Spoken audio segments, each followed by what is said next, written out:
I've always believed in order, in the symmetry of a well-arranged bookshelf, in the comfort of Sunday rituals, in the quiet certainty that comes from knowing exactly where your life is headed. That was my sanctuary, my classroom filled with the whispers of Tolstoy and Dostoevsky, my apartment with its scent of fresh bread and old books, my marriage built on the gentle rhythm of days flowing into years. I was Anna, the literature professor who found answers in fiction, who believed that every story had meaning, even the painful ones. And Igor, my Igor was stability incarnate, the engineer, the problem solver, the man whose world was made of blueprints and calculations so different from my poetry and prose. We complemented each other like light and shadow, like question and answer, like wound and healing. Every Sunday morning, he would rise early, pack his car, and drive to his parents' village. It was our unspoken covenant, his devotion to family, his sense of duty. I'd wake to the smell of coffee he'd left for me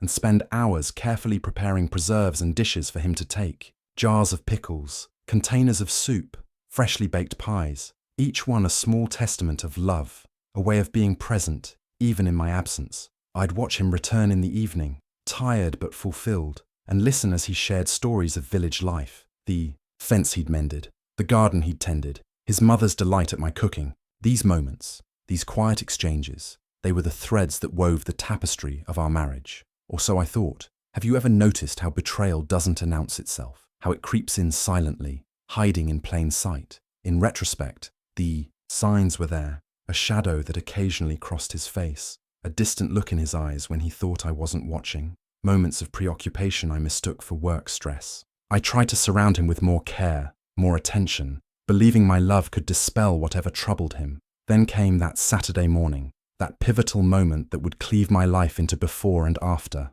I woke with an impulse, a whimsical desire to surprise him. He was working late, so I decided to deliver my homemade preserves to his parents myself. I remember how the morning light streamed through our kitchen window as I packed the jars, how I hummed as I worked, how I imagined their surprised faces when I appeared at their doorstep. I remember placing the food in the trunk of our old Never, the satisfying thud of the door closing, the purr of the engine as I pulled away from our apartment building. The drive was peaceful, 2 hours of open road, autumn trees ablaze with color, classical music drifting from the radio.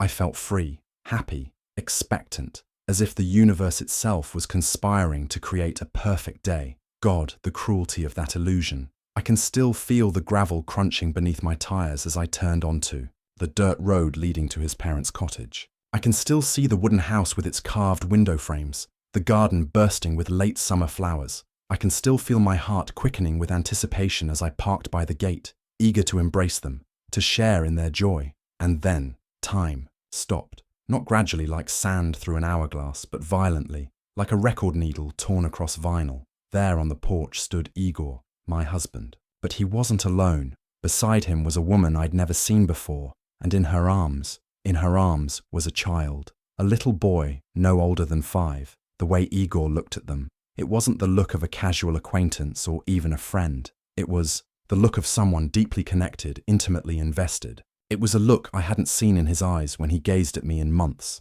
perhaps years. Then the boy wriggled free from the woman's arms and ran to Igor. He wrapped his small arms around Igor's legs and looked up at him with such unguarded adoration. And Igor, my steady, reliable Igor, crouched down and hugged the child with a tenderness that broke something fundamental inside me. He ruffled the boy's hair, said something that made the child laugh, and in that moment, I knew this wasn't an affair. This wasn't a fleeting indiscretion. This was another life, a parallel existence he'd built and maintained alongside ours.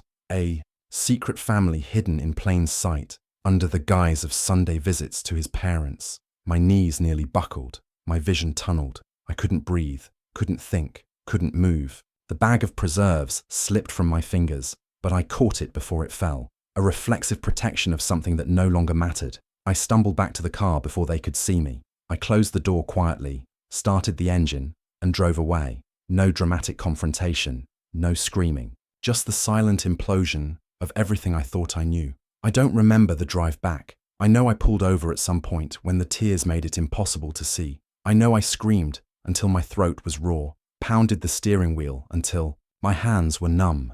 I know I sat there for hours, watching the sun arc across the sky, feeling my heart fracture and refracture with each realization, each memory suddenly recontextualized. The late returns from his parents' house, the phone calls he'd take in another room, the shadow in his eyes that I'd attributed to work stress, the way he sometimes seemed to be looking through me rather than at me. How long had it been going on? Was it happening when we met, when we married, when we planned our future together? How many moments that I treasured were tainted by this deception? Eventually the tears dried, not because the pain lessened, but because there was nothing left inside me. The sun set, and with the darkness came a strange, cold clarity. I needed to know the truth, the whole truth. Not just what I'd witnessed, but what it meant, why it had happened, how he had justified it to himself all these years. But I didn't confront him immediately. That would have been too simple, too direct. Instead, I did something that still surprises me when I think about it. I returned to the village days later, not as Igor's devastated wife, but as a stranger, a researcher interested in local architecture, in old houses. It was an absurd, paper-thin disguise, but it gave me the distance I needed. I gave a false name, Irena, and approached the house. With my heart hammering so loudly, I was certain the entire village could hear it. The woman, the same one I'd seen with Igor, was standing at the gate. Up close, she looked ordinary, tired but kind-eyed. Not a seductress or a homewrecker, just a mother. "Hello," I said, my voice surprisingly steady. "I heard you have an interesting house." She studied me, and for a terrifying moment I thought she recognized me from a photograph or description, but there was no hostility in her gaze, only a quiet weariness. "Come in," she said, opening the gate. "I'm Elena." The inside of the house was clean and simple. It smelled of freshly baked bread and baby formula, homey scents that twisted the knife deeper. In the corner, the same boy I'd seen was playing with toy cars. "This is Sasha," Elena introduced. The boy looked at me curiously, but didn't approach. "Nice to meet you," I said, trying not to stare too intently, searching for Igor's features in his small face.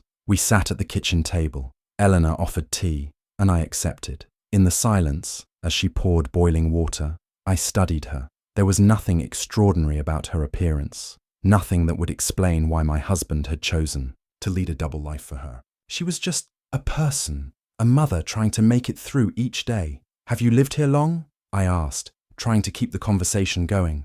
"A couple of years," she replied. "Igor, he comes often, helps with chores. He helps me and Sasha." The casual mention of his name sent electricity through me. "Igor?" I asked, feigning ignorance. Elena set the cups on the table. "Yes, he comes every Sunday, helps around the house, spends time with Sasha." I took a breath. "I saw you with him a few days ago," I said, abandoning the pretense. "I'm his wife." Elena was silent, looking at me with a strange understanding.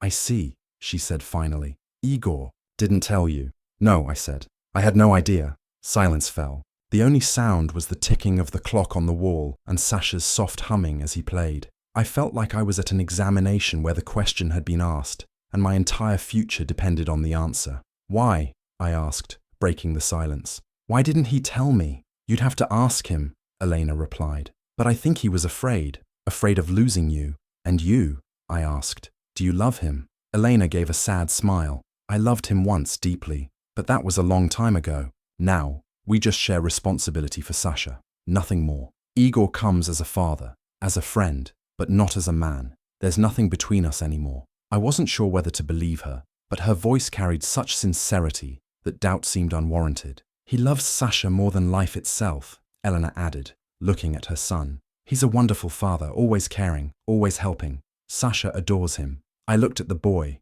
who was now making engine noises as he pushed his toy car across the floor. Suddenly, he looked up and met my gaze. There was no fear or hostility in his eyes, only the innocent curiosity of childhood. I smiled at him. He returned a shy smile. "And Igor?" I asked, looking away. "Is he happy?" Elena sighed. "I don't know. It's hard for him. He's torn between two lives. He wants to be honest, but can't. He's afraid of hurting you. He's afraid of losing Sasha." "And what about me?" I asked, my voice barely above a whisper. "Doesn't he think about how much this hurts me?" "He does," Elena said, "but he hoped you'd never find out, that he could keep this secret." "Naive," I whispered. "Maybe," Elena conceded. "But he didn't do it out of malice. He was just trying to do right by everyone." I wondered, is it right to lie for years? To hide the truth? To live a double life. Is that right? Or just cowardice? Why are you telling me all this? I asked, looking into her eyes. Because I see you're in pain, she said, and because I want you to know the truth.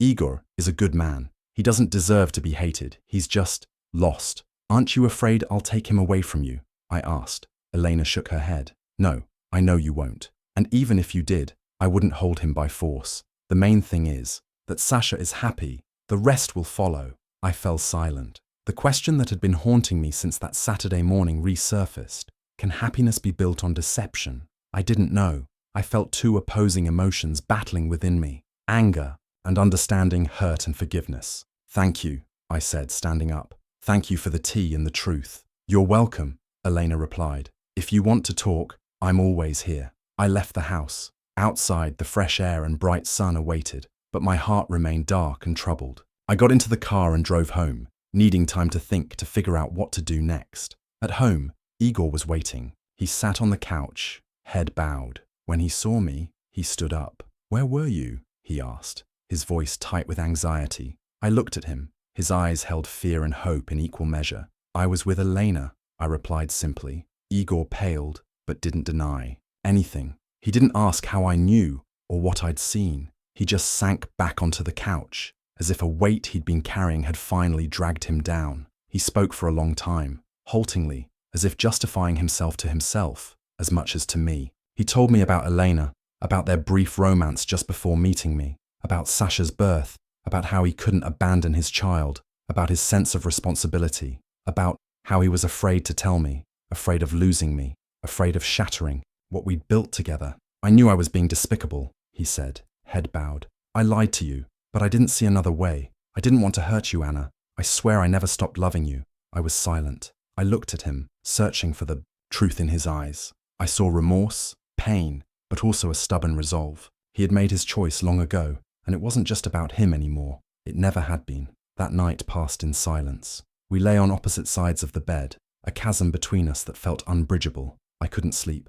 My mind swirled with thoughts, fragments of phrases, memories that now seemed suspect. I recalled our first meeting, our wedding, our plans for the future. Had any of it been real? Had I ever truly known the man lying beside me, separated by inches that felt like miles? In the morning, Igor left for work, leaving me alone with my thoughts. I wandered our apartment like a ghost, touching familiar objects that suddenly felt foreign. I stood by the window and looked outside at a world that continued to turn despite my personal apocalypse. People rushed to work, children played in the yard, birds sang in the trees, but my life had collapsed in an instant, and I didn't know how to rebuild it, or if I even should. I remembered Eleanor's words about Igor being a good father, about how he cared for Sasha, about how their relationship was now based solely on shared responsibility. I wasn't sure whether to believe her, but something in her voice and gaze suggested sincerity. I knew I needed time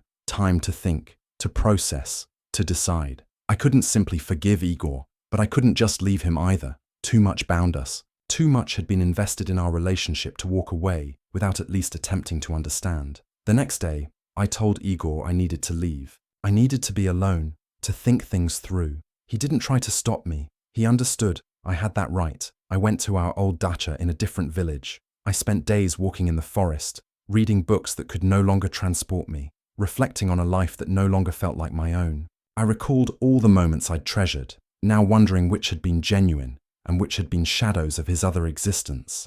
I thought about what it meant to love someone, truly love them. Did it mean accepting their flaws, their mistakes, their deceptions, or was there a line, a boundary beyond which love could not and should not survive? I remembered how Igor had been there for me during my mother's illness, how he'd held me through nights of fear and grief. I remembered how he'd encouraged my career, celebrated my successes as if they were his own. I remembered the small acts of tenderness, coffee prepared just how I liked it, books he thought I'd enjoy appearing on my nightstand, the way he'd listen intently when I spoke about literature, despite it being so far from his own interests. Had that all been a performance? A compensation for his guilt? Or had it been real, coexisting with his secret life in some compartmentalized way I couldn't comprehend? Gradually, something shifted within me. I realized that Igor hadn't cheated on me in the traditional sense. He wasn't seeking thrills or romantic fulfillment elsewhere. He was fulfilling his duty as a father,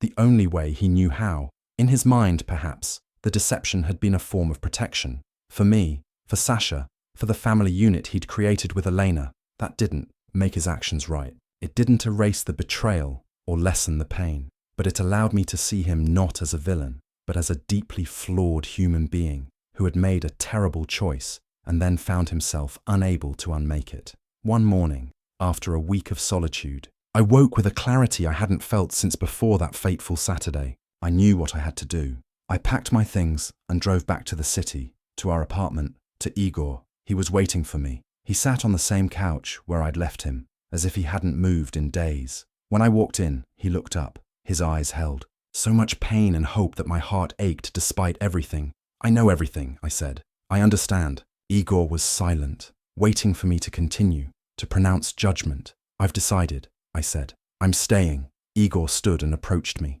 He hugged me tightly, his body trembling. "Thank you," he whispered against my hair. "Thank you for everything." I pulled back, needing him to understand the conditions of my return. "But that doesn't mean I've forgotten," I said. "It doesn't mean I've forgiven. We'll need to work hard to rebuild trust. We'll need to learn to live differently." Igor nodded. He knew I was right. "I'm ready for anything," he said. "As long as you're by my side." I smiled. A small, fragile thing. "Then let's go," I said. "Go?" he asked, confused.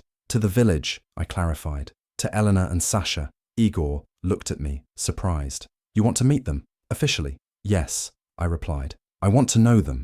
They're part of your life, which means they're part of mine now." Igor was silent for a moment. Then he nodded. "All right," he said. "Let's go." The next day, we drove to the village together. I had a bag of homemade pastries in the trunk, prepared specially for Elena and Sasha. I wanted to show them I held no grudge, that I was ready to accept them into my life, not as an intruder or competitor, but as someone willing to understand. As we approached Elena's house, I felt nervous. I didn't know how I'd be received or what to say, but Elena came out of the house and smiled when she saw us together. "I knew you'd come," she said. Sasha ran out and hid behind Elena, peering at me curiously. "This is Anna," Elena said to him. "She's Igor's wife." Sasha peeked out from behind Elena and looked at me. Then he smiled, a child's unguarded expression. "Hi," he said. I smiled back, feeling something shift within me. "Hi, Sasha," I said. "I brought you a treat." I opened the trunk, took out the bag of pastries, and handed it to Elena.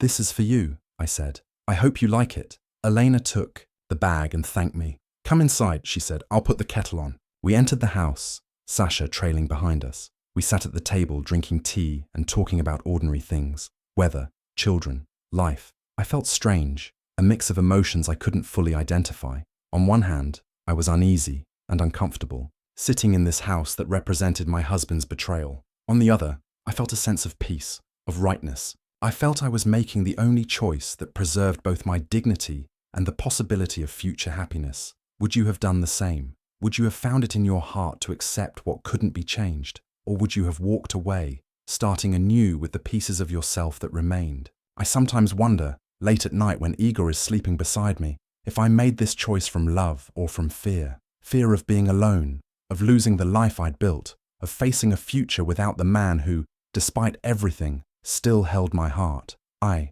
wonder if real love is accepting someone exactly as they are, flaws, mistakes, shadows and all, or if that's just another word for surrender. I don't have easy answers. I don't have a neat resolution to offer you. What I have is this: a life rebuilt from broken pieces, a marriage saved not by forgetting, but by understanding, a family expanded in ways I never imagined. Every Sunday, Igor still goes to the village, but now, sometimes, I go with him. I watch him play with Sasha, see the love in his eyes, witness the father he's become. And in those moments, I catch glimpses of the man I married, honest, caring, devoted. Elena and I have formed an unlikely friendship, bound by our shared love for this complicated man and for the child who bears his blood. We are not rivals or enemies, but co-travelers on a strange, unexpected journey. Is this a happy ending? I don't know, but it's a true one.